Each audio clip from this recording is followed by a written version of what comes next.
start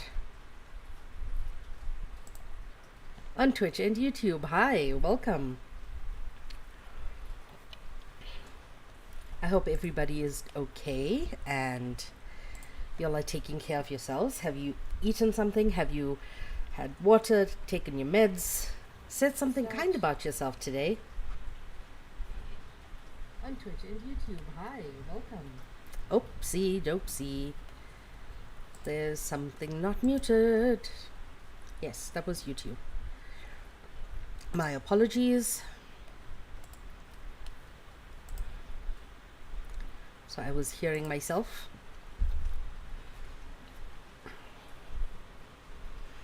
So, yesterday was my birthday, and I had a wonderful day. Thank you to all of you who made it absolutely special. Thank you so much. And apologies. Something stuck in my teeth. Thank you. So, yeah, and thank you to all of you who donated to Moss, because we are still fundraising for Moss to get from Pittsburgh to Pittsburgh. They are making a trans-American trip to get back to their home after being fired for being trans. Yay! You know, we love America.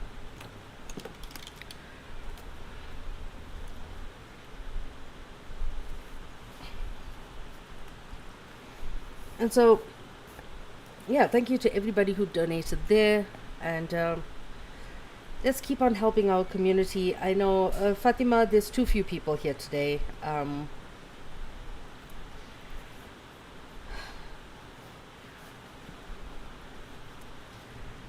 Yeah, I hope so too. They bought a house and a car and everything to settle down the East Coast. And all of a sudden, the rug was pulled from under them. And so, yeah, you know, we try to carry on, but sometimes we need help. This is what community is for. We cannot go at this alone. We are meant to be in community. We are meant to help each other as much as we possibly can with whatever we can, even if it is just sharing, liking, whatever the case may be. So please keep on tapping the screen and doing the things. So last week we finished on page 43, where they were talking about the US being responsible for ruining local economies in the global south and driving increased migration, particularly to the US, especially from the areas of the world that are subject to structural adjustment, as they call it. Good night. Thank you. According to the demands of the first world, and especially international finance capital. And they got into talking about immigrant detention facilities, which is a huge bone of contention right now. So we really do need to listen to voices of people who are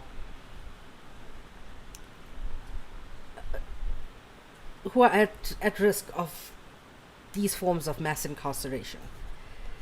And so we move on from there, still on page 43 if you want to follow along. Language has always been a central dimension of radical political movements. One of the explicit goals of critical resistance was to generate new vocabularies and theoretical strategies that might propel scholars, artists, advocates, and organizers towards bolder critical engagements with prevailing ideologies of law and order. Having a conversation with your oppressor is it was Kwame Ture who said, to appeal to the humanity of your oppressor would require the oppressor to have humanity. And I think that's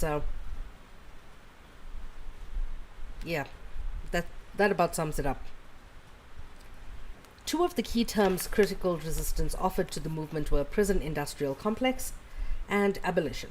And both these terms are terms that have become part of our lexicon now when it comes to talking about freeing ourselves from the current system. We need to abolish the prison industrial complex. And it is an industrial complex. It is a business. It is for profit, and it is something that continues slavery as I think is it the 13th or the 19th Amendment? Somebody please remind me. And the prison industrial complex has become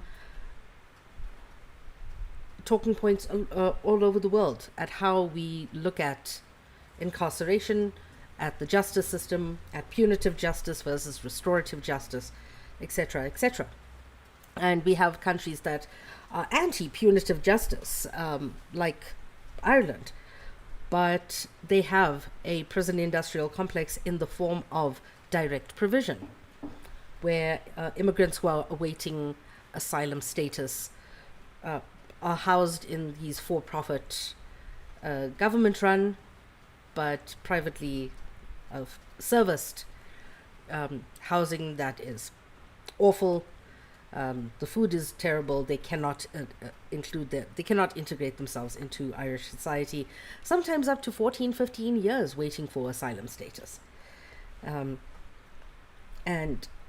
there are a whole host of issues that go with it.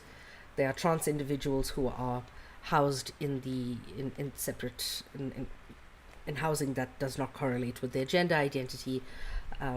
There are families who are separated. 14 people in one apartment that was meant for 3. That was one of the stories I heard. I did a story on it back in 2020, and you can go and read that on my Substack. I don't advertise my Substack enough.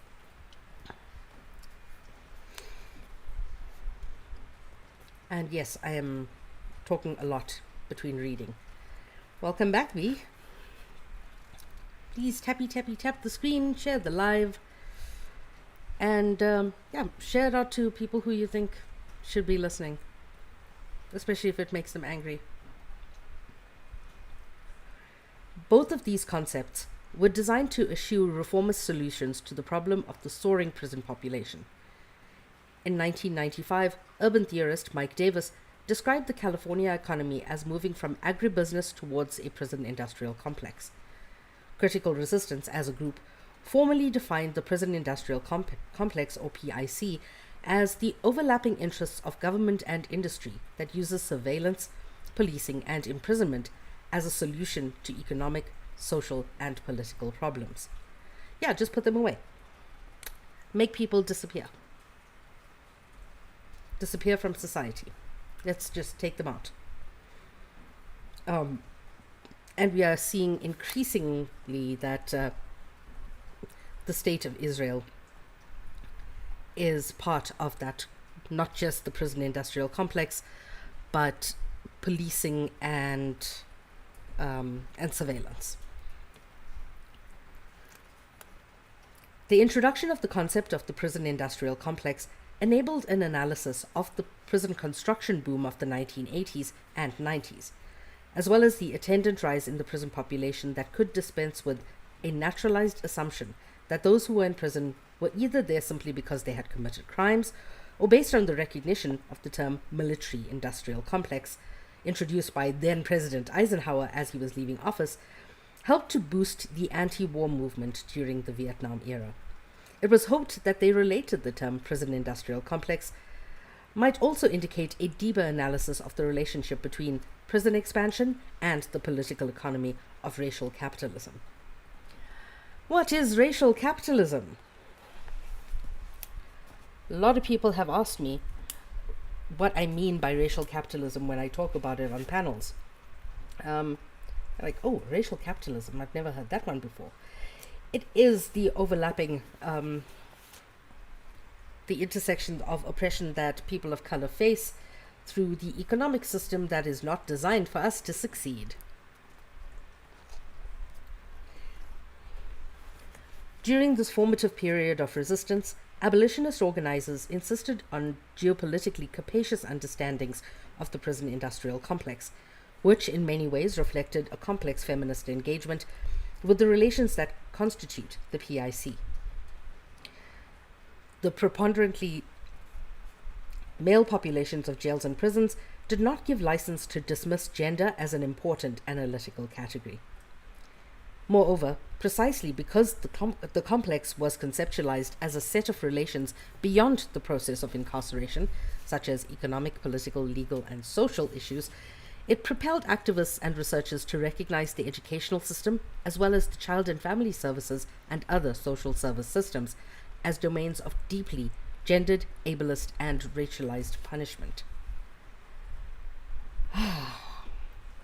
Do I need to mention how many children are taken away from indigenous parents as a form of punishment? Dean, yay! Welcome. With respect to incarceration, focusing on women's experiences of punishment also eventually helps clarify the relationship between state violence and intimate violence, and to elucidate how prisons reproduce forms of violence that proliferate in the free world. Thank you. In insisting on feminist approaches to understanding imprisonment, critical resistance conference organizers, built on the work of coalitions of incarcerated and formerly incarcerated women to undo the notion that women were less subject to state violence because of their relatively small numbers behind bars, and thus could be ignored in our efforts to understand the nature of the prison crisis, especially the gendered prison crisis. Last week when we were reading, I wrote down a sentence that I need to actually expand on in a better way. That sexual violence, domestic violence, any sort of gender-based violence is state-sanctioned. And it creeps over into the prison industrial complex as well.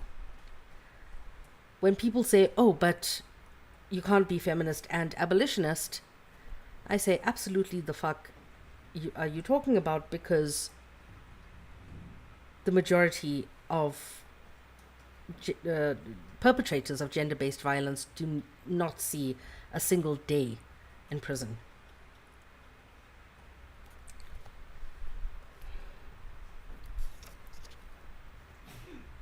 Bless you! In insisting on feminist approaches to understanding imprisonment, I read that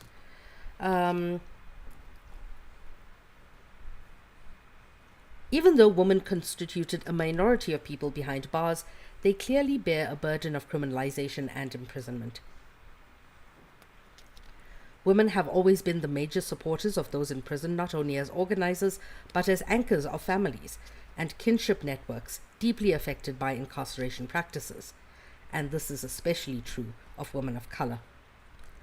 These feminist insights are directly incorporated into the structure of the 1998 Critical Resistance Conference. The organizing committee spent hours deliberating on the ways in which feminist methodologies could enhance analyses and organizing approaches.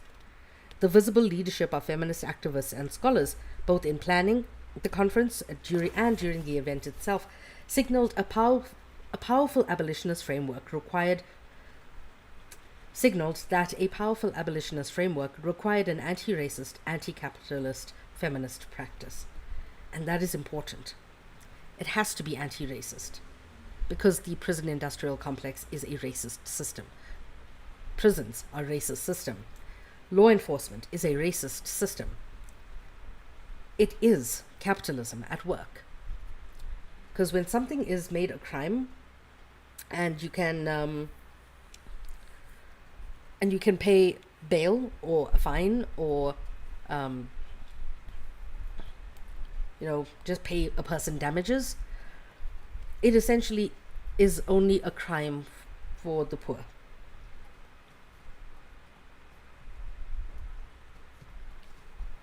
Related to this insistence on feminist analytical visibility and organizing methods was the imperative to vigorously challenge ideological assumptions that often accompany and seriously pollute anti prison work and other ongoing efforts that take up existing forms of oppression.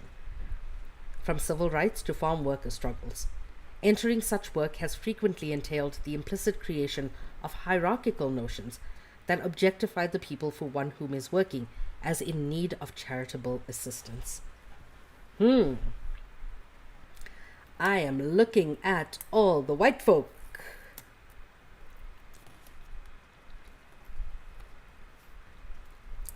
Why do you think I am bombastic side-eyeing all the white folk?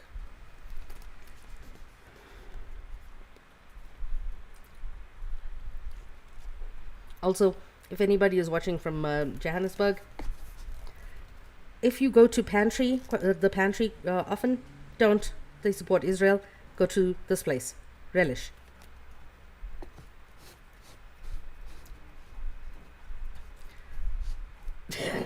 Yes, B. The bombastic side eye.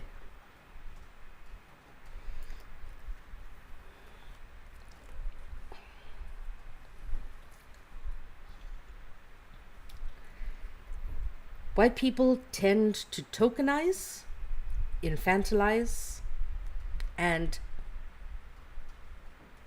pacify more oppressed groups in an effort to be seen as a savior. Like, you need charity. Ach Shem. As we would say in South Africa. Ach Shem. I'll give you $20. That should pacify you for a while. Or, on a larger scale, looking at countries that have a paternalistic view to the global south. Let's give you these tractors because you need an agricultural boost. This happened in, I think it was Zimbabwe, that something like 1,000 tractors were given to boost agriculture. Those tractors just sat there and rusted.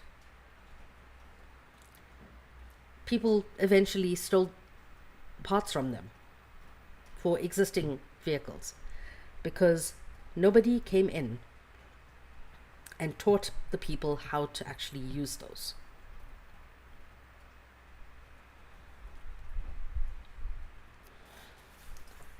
Thank you, Wolfie. Thank you for being here.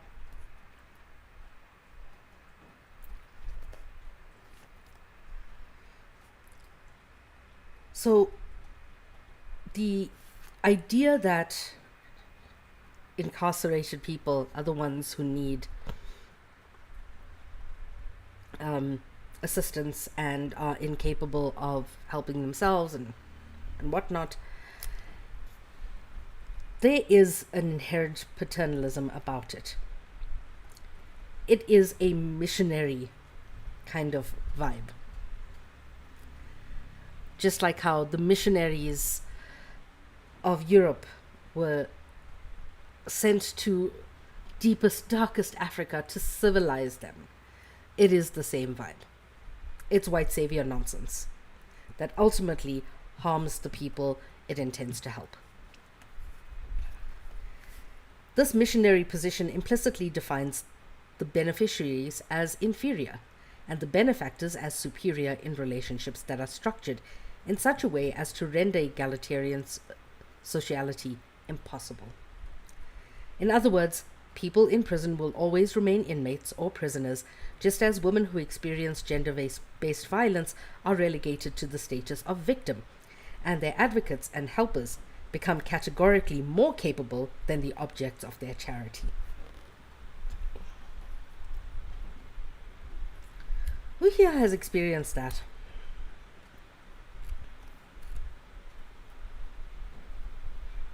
Like, I am more capable than you because you have been traumatized.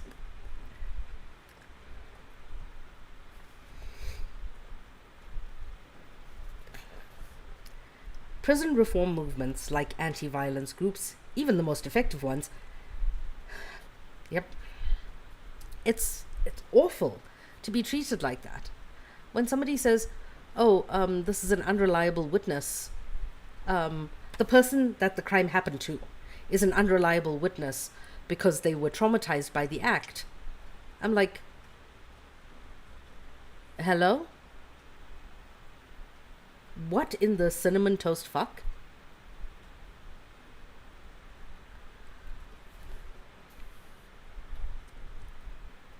Prison reform movements like anti-violence groups, even the most effective ones, have been especially susceptible to the creation of such ideologically structured relationships. As a result, people in prison, including survivors of gender and state violence, are rarely acknowledged as subjects who are capable of understanding and transforming their own conditions. It's paternalistic colonial bullshit. Precisely to avoid this quote-unquote charity syndrome, Critical Resistance organizers, a group that included formerly incarcerated people, insisted that people in prison be directly involved at every level, including the program of the conference itself. This call for inclusiveness, along with other organizing principles, reflected a feminism that was not narrowly linked to gender. Formerly and currently incarcerated people were invited to participate in as many panels as possible, even as this posed technological problems, such as installing telephone lines that permitted people behind bars to make collect calls to the conference venue. Because people in prison had generated much of the knowledge that enabled the formation of this movement to abolish imprisonment, such a conference would be seriously lacking without their direct participation.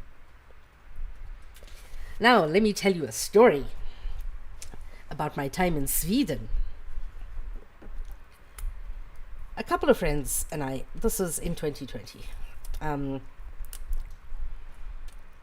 the university town that I lived in,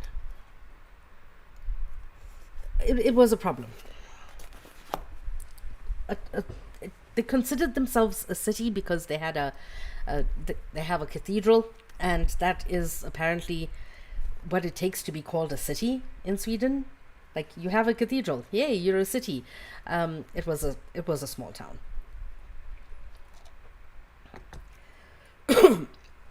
And what happened there was the university decided to silence all people talking about Black Lives Matter after the killing of George Floyd.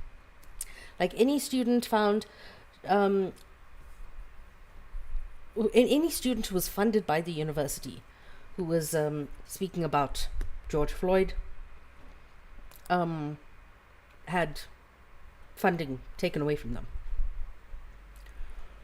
And we addressed this directly with the university. We got together a group of all people of color, mostly women and femmes, and we spoke to the directors at the university and said that this is why this is wrong. The fact that we need to explain it to you in the 21st century is a problem in itself. One of the directors of the university said, there's no such thing as racism in Sweden. Just a week after, I got asked on the bus, why are you brown? Yeah, that was wild.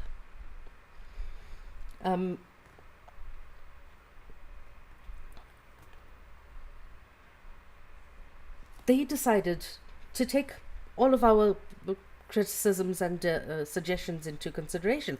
It was by all whiteness accounts, a civil conversation. And so they set up the Racial Justice Committee. The Racial Justice Committee of the University of Borås was all white.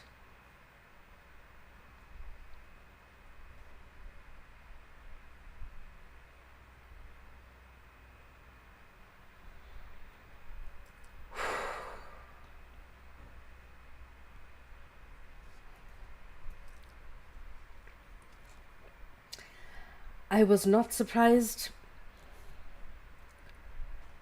not in the slightest. But it doesn't make me any less exhausted.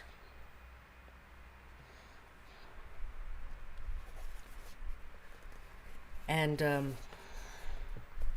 to those of you who know, yeah, it was my birthday yesterday, but I also went through a little bit of a breakup. Fun.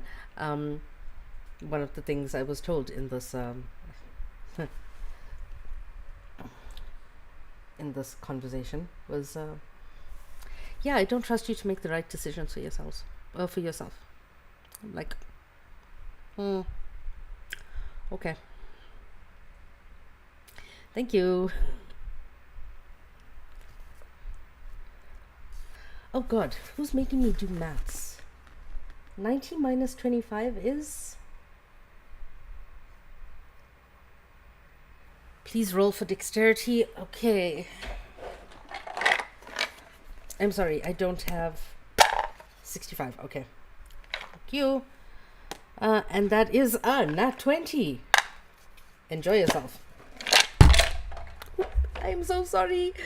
That was unintentional, and that probably hurt your ears. I am so sorry to people listening who, yeah, that's awful. Joke dirty. B, you are so lucky that I can't gulag you from TikTok.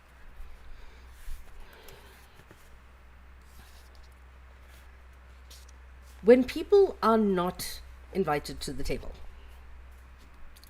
that is when we create our own spaces.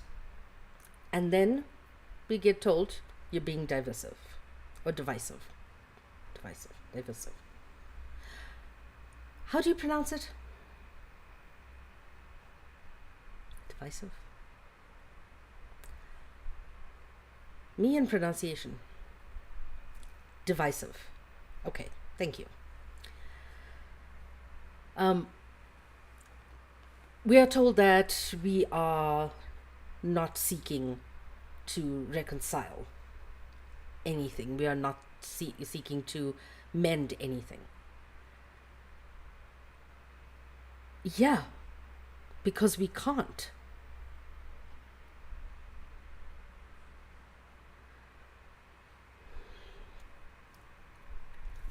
We cannot move past anything without acknowledgement and redressing from the people who have the power. And when we say that this is a women and femmes only space, or this is a black and brown only space, or like certain panels on TikTok, like I will listen in the chat, because even though I am a person of color, the conversation will be about something to do with blackness, and that is not my lane. So I will listen from the chat, and if I have something to add to it, such as either a statistic or a case study or a correction of somebody saying something on the panel that cannot fit into the comments, I will say, hey, I know this is a black people only space. I just need to make this kind of correction. Can I send it to you on Discord? Can I send it to you over email, or whatever the case may be? If not, may I come up? That is the only time I will actually ask. If all else fails. Only if all else fails. Because when you have a black only space, you respect the fuck out of that space. When you have a woman and femme centered space, you respect the fuck out of that space. Because when you are not of that marginalization, you stay in your fucking lane. And that's something that I had to learn the hard way. I used to insert myself in certain conversations where I shouldn't have. And now I know better. However, if you are going to have a conversation about, just say, abortion, and you are not including every single person who can get pregnant, including trans men, you are not being inclusive. if you do not have representation from an Indigenous person talking about Indigenous rights on Turtle Island, if you do not have an Indigenous person from Turtle Island on that panel, you shouldn't be talking about it. You should not be talking about disability rights without anybody who is disabled not being there. You include the people who are marginalized in the way in which you are talking. Otherwise, it is just paternalistic, ill-informed, without any substance bullshit.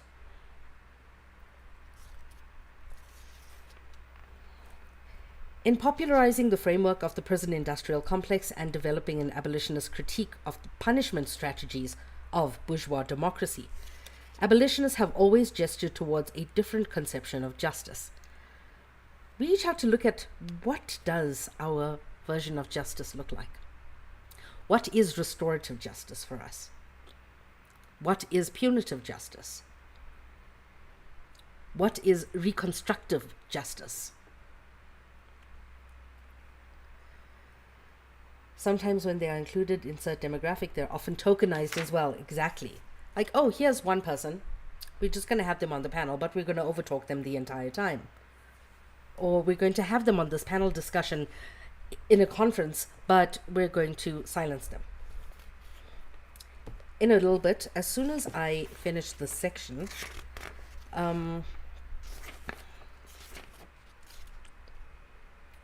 we're on page 47. As soon as I get to the end of page 52, I'm going to explain something to you about a protest that happened recently in South Africa. But let me continue here. The existing criminal legal system assumes that justice is retributive, or punishment is the essence of justice, and naturalizes the assumption that the only way balance can be recreated in the aftermath of harm is by proportional punishment. No, not the gallery. This was last year. Proportional punishment, is never proportional. Is jailing somebody for 10 years for possession of the green stuff proportional punishment?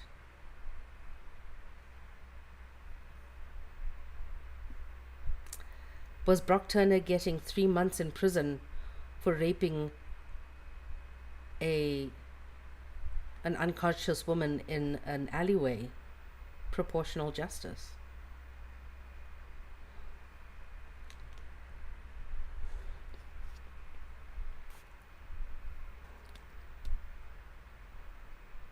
Critics of retributive justice point out that vengeance, not justice, seems to drive the process. Abolition urges a move away from myopic and individualistic conceits, and to focus instead on how particular cases embody and reflect broader concerns, revealing greater threats to safety and freedom than would be evident when viewed in isolation from larger social contexts. Oh, he absolutely will do it again. I am pretty certain he probably has. And we just don't know.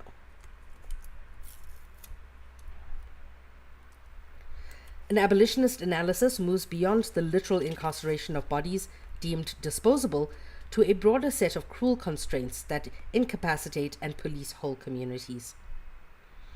To generate wide-ranging conversations about the prison industrial complex, abolitionists, borrowing from cultural theorist Stuart Hall, my love, if you don't know the theorist Stuart Hall, please go and look him up and read his work. I love him.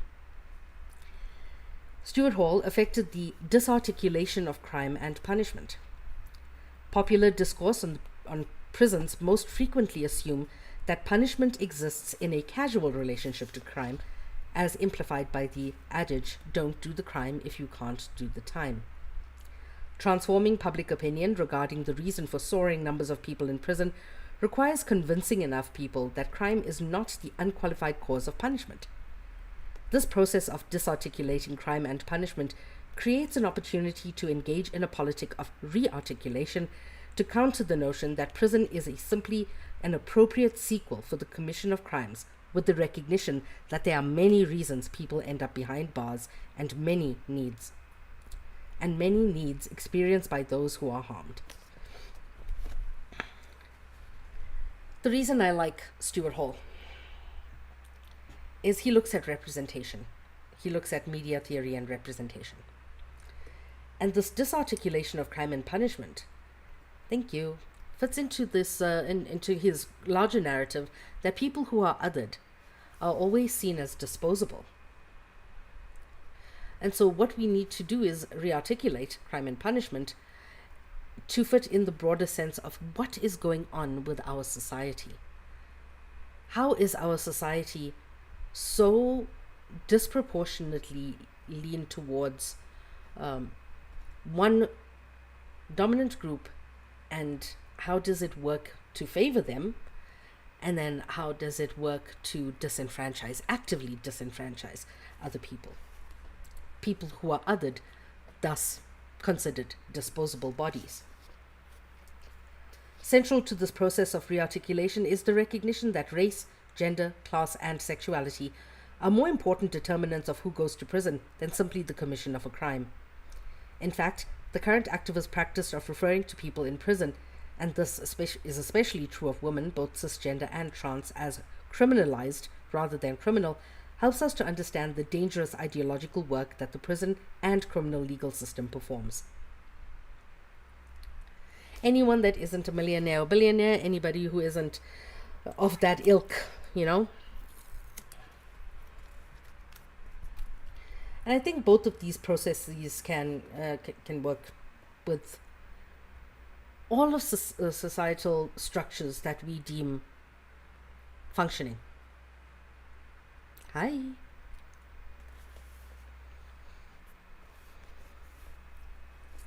Because certain people are criminalized. Trayvon Martin was criminalized the moment this cop set eyes on him.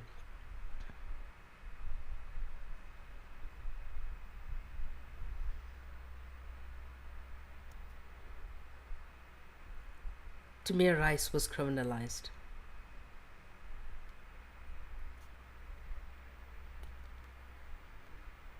White bodies are hardly ever criminalized.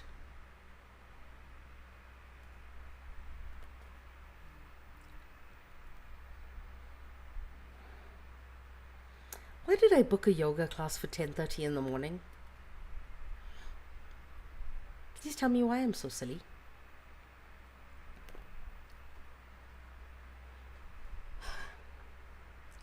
The abolitionist and feminist attention to language and power is reflected in Eddie Ellis's open letter to our friends on the question of language, published in 2007. When we are not called mad dogs, animals, predators, offenders, and other derogatory terms, we are referred to as inmates, convicts, prisoners, and felons, all terms devoid of humanness, which identify us as things rather than people. That's why I always say incarcerated people. The terms are accepted as the official language of the media, law enforcement, the prison industrial complex, and public policy agencies. However, they are no longer acceptable for us, and we are asking people to stop using them. In an effort to assist our transition from prison to our community, as responsible citizens, and to create positive human images of ourselves, we are asking everyone to stop using negative terms to simply refer to us as people. People currently or formerly incarcerated. People on parole. People recently released from prison. People in prison. People with criminal convictions. Always people. It is so easy to dehumanize somebody we regard as disposable. This need to shift the language relates to people with experiences of incarceration, was also discussed and formalized in 1989, when the National Network for Women in Prison held the 4th National Roundtable on Women in Prison in San Francisco Bay Area. But little documentation remains of this discussion and its wide-ranging impact, a problem faced by many small organizational networks. Some documentation does remain: posters of convenings, but often not detailed minutes, snapshots of people gathered, but rarely lengthy summaries of the debates and discussions, images of people at actions, but not recordings of the planned meetings that shaped these strategies. And the grammar and genealogy of abolition and feminism thus sometimes relies on visual fragments and artifacts, highlighting the importance of recovering moments in abolition's past that might illuminate abolitionist feminist futures. And here is where, when people say history is written by the victor, I say yes, past history is written by the victor. I would like for all of us to understand we can all be citizen journalists. Now, with the access to information that we have, history can be written by those who write it. We are responsible for documenting our truth. We cannot rely on mainstream media to document life for us. We cannot rely on the ivory tower to do that. And we cannot just rely on civil society to give us the ways in which action can be followed. Yes, we can look to civil society to guide us. We can be part of movements. We can be part of organizing groups, attend conferences, especially if they're online. Look for free conferences. Like, one of the reasons that I do all these screenings in the server all the time is because people need access to these kinds of meetings that are being held. The discussion, like the discussion about Bad Bunny that we had in the server last night. It was one of the best discussions pertaining to access in terms of let me start again. It was one of the best discussions in terms of access to language, access to disabled people, for disabled people, and access to closed culture. And the sense of alienation that is felt by so many marginalized people. And suddenly, white people are like, oh, but we couldn't listen to it, we couldn't understand it. Too fucking bad.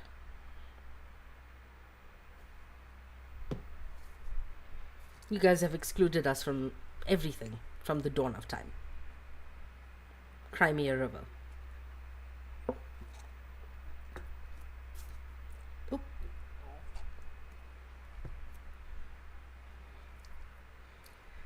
Writing with history also reveals the ways in which abolition has unfolded within an international context.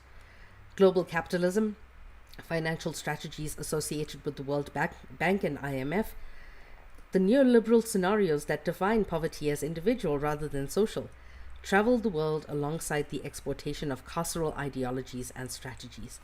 Everything is interlinked. I've always said this. Everything is interlinked. And when you have these interlinked systems that speak to each other, but organizations that don't speak to each other, you have a problem. Because you're not taking all of these intersections into consideration. And just a note, I love you, Kimberly Crenshaw.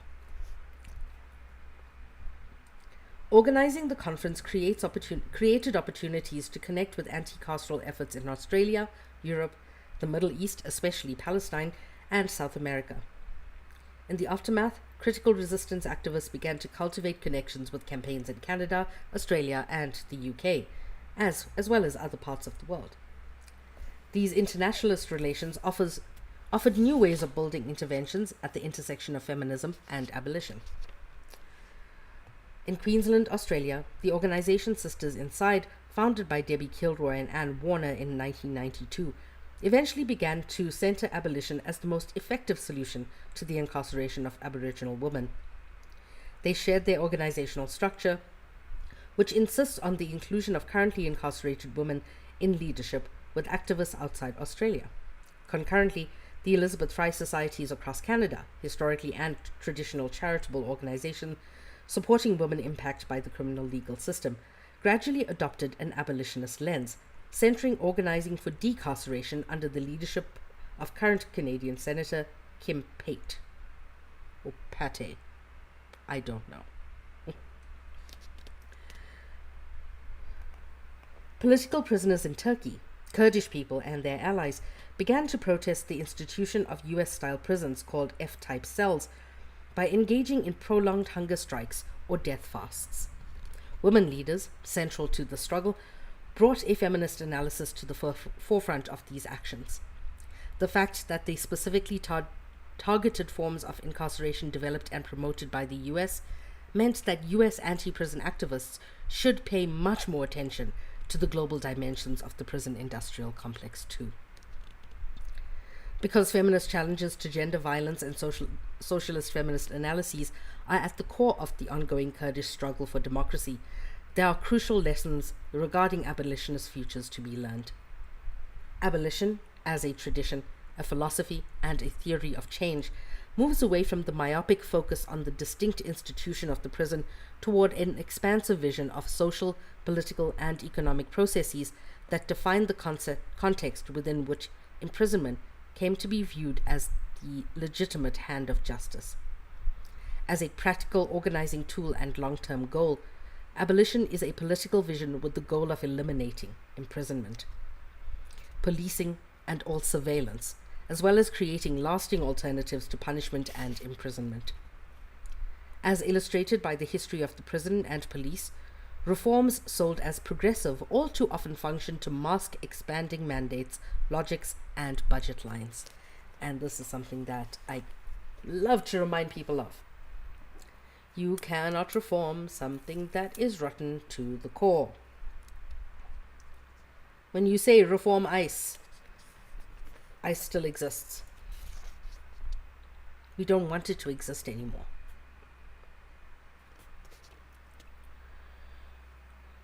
Abolitionist movements require struggles about strategy and vision. What, for example, are the non-reformist reforms, to use the phrase coined by Marxist theorist André Gorz, employed by Thomas Matheson in his Politics of Abolition. In fact, let me go and look for that right now.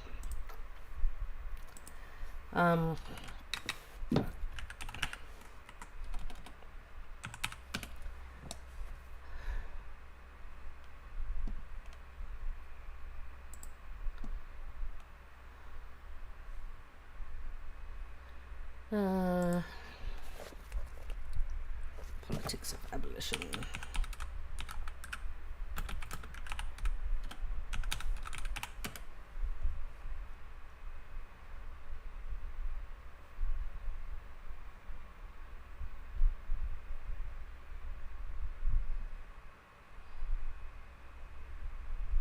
Okay, the Politics of Abolition, and then there's a revisited version.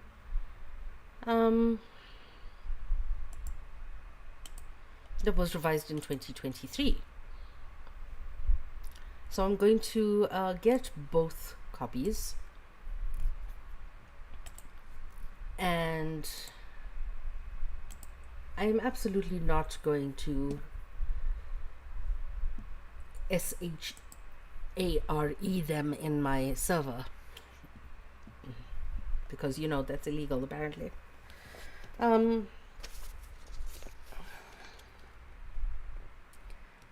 These arguments make sustainable and material differences in the lives of people living under the control of oppressive systems. Despite the long historical development of an abolition feminist framework that is both revolutionary and internationalist, mainstream interpretations of this contemporary movement have often narrowly focused on negation or absence, what abolitionists aim to remove or dismantle. The empire depends on disappearing people into the system.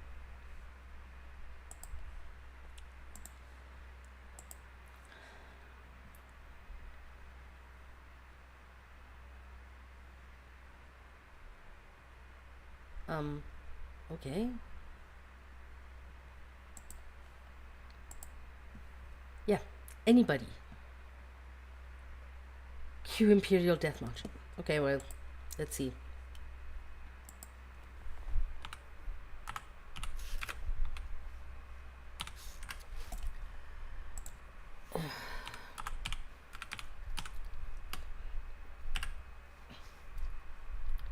There you go.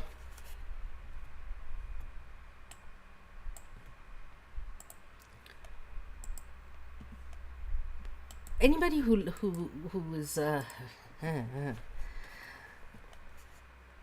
who exists under empire, who is subjugated by empire, anybody who is disappeared by empire, or not disappeared, anybody who is who actively fights against empire is disappeared. And that is why journalists are making videos saying, I do not want to end my life.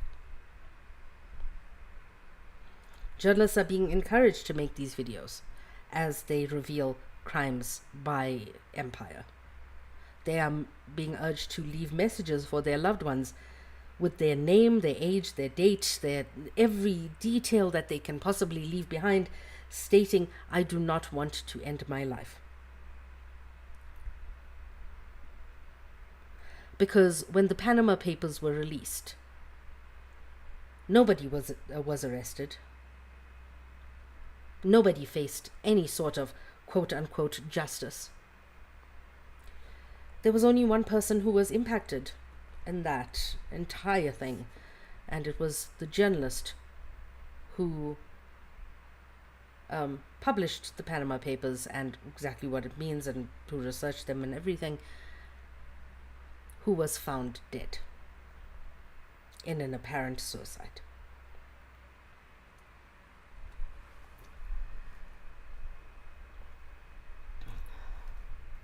I forgot to change that.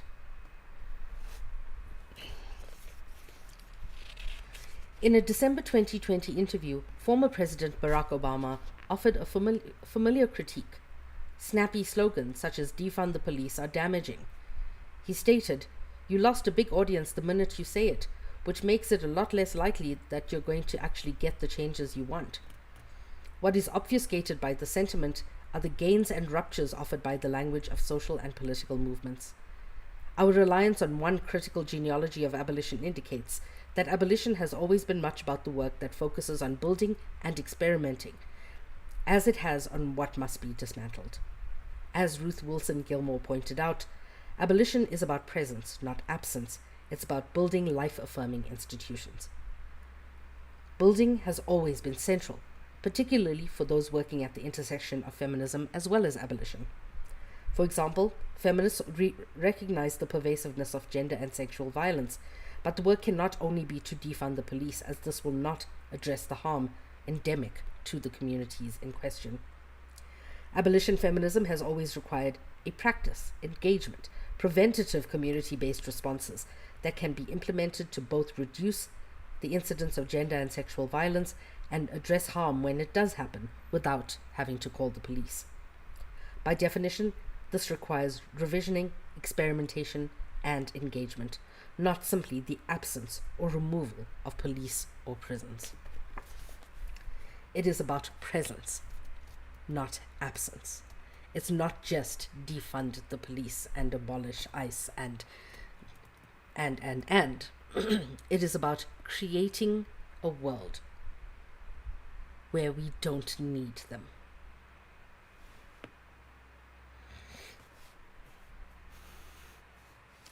And that is it for today.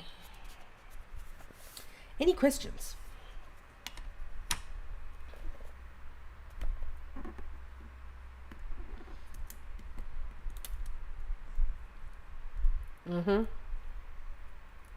And not all.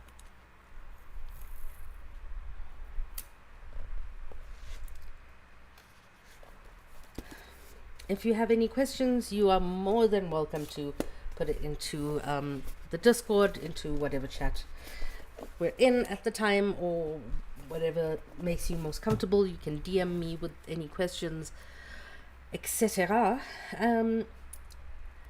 But I am actually going to get off all platforms right now except Discord.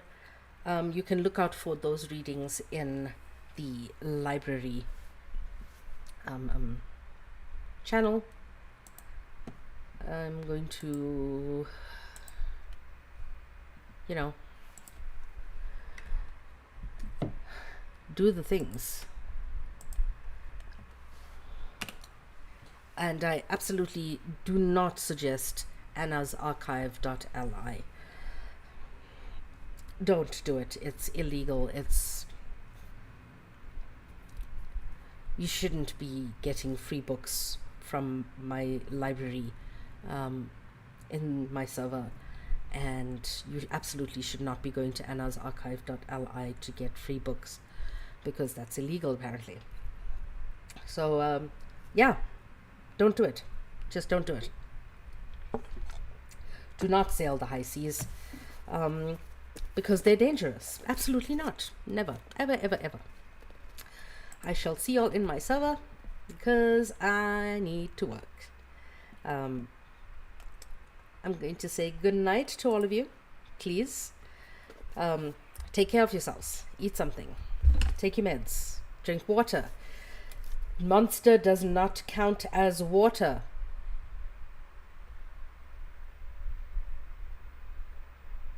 You know who you are. All of you. Drink water. Say something kind about yourself. Be kind to yourself, because everybody deserves kindness, including you. And I shall see y'all on Tuesday for the next reading. And yeah, take care. We will be reading this one again. Yay! Bye.